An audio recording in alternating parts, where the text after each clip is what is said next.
اور پھر خاص طور پر انسان رزق کے لیے دعائیں کرتا رہے، کیونکہ سارے خزانے تو اللہ کے پاس ہیں، وہ جب جس کو جتنا چاہے عطا کر سکتا ہے۔ اس کے لیے نبی صلی اللہ علیہ وسلم کی سکھائی ہوئی مسنون دعائیں بہت ہی بہترین ہیں۔ نبی صلی اللہ علیہ وسلم ہر روز صبح فجر کی نماز کے بعد یہ دعا پڑھتے تھے،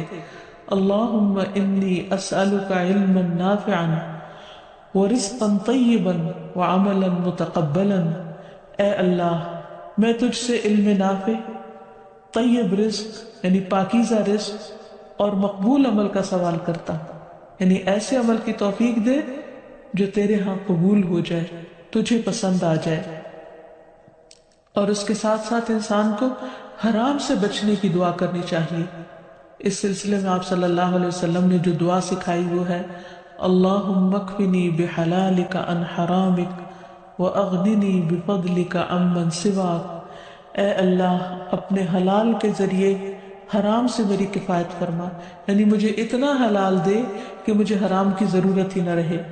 اور اپنی مہربانی سے مجھے اپنے علاوہ ہر ایک سے بے نیاز کر دے، یعنی مجھے انسانوں کا محتاج نہ کر، کسی اور کا محتاج نہ کر، صرف اپنے خزانوں سے عطا فرما۔ پھر اسی طرح خاص طور پر بڑھاپے کی زندگی کے لیے وسعت رزق کی دعا کرنی چاہیے، کیونکہ جب انسان بوڑھا ہو جاتا ہے تو اس کے اعضاء کمزور ہو جاتے ہیں، وہ اپنے لیے خود کچھ کمائی نہیں کر سکتا، وہ دوسروں پر ڈیپینڈنٹ ہو جاتا ہے، تو اس وقت وسیع رزق کی دعا سکھائی گئی۔ فرمایا اللہم اجعل اوسع رزقک علی عند کبر سنی وانقطاع عمری۔ اے اللہ، جب میں بوڑھا ہو جاؤں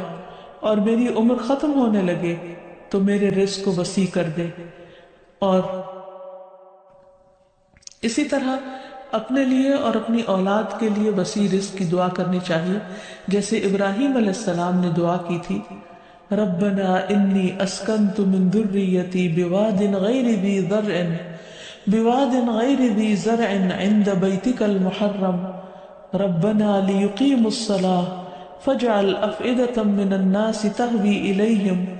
وارزقہم من الثمرات لعلہم یشکرون۔ اے ہمارے رب،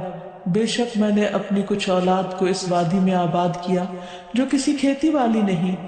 تیری حرمت والے گھر کے پاس، اے ہمارے رب، تاکہ وہ نماز قائم کریں۔ سو کچھ لوگوں کے دل ایسے کر دے کہ ان کی طرف مائل رہیں، اور انہیں پھلوں سے رزق عطا کر تاکہ وہ شکر ادا کریں۔ تو اس میں ہم دیکھتے ہیں کہ ابراہیم علیہ السلام اپنے بچوں کے لیے روحانی رزق کی دعا بھی کر رہے ہیں،